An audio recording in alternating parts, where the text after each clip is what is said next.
In this video I'm going to show you how to check if Roblox services are currently down or unavailable. That is quite simple and easy to do, so let's begin.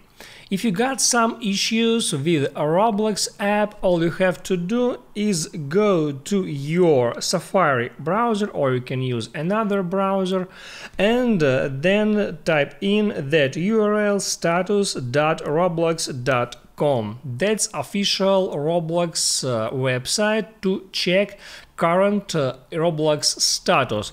Here it says active incident and it has green background. That means that current status is good and everything is working. And also here will be the list of all incidents with the exact date when it happened.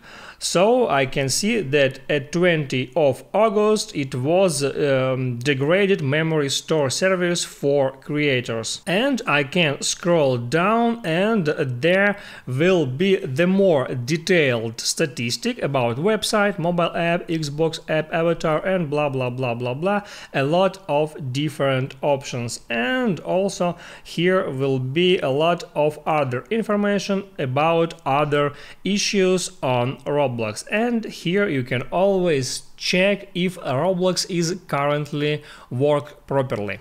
That's how it works, guys. If this video helped you out, don't forget to like and subscribe.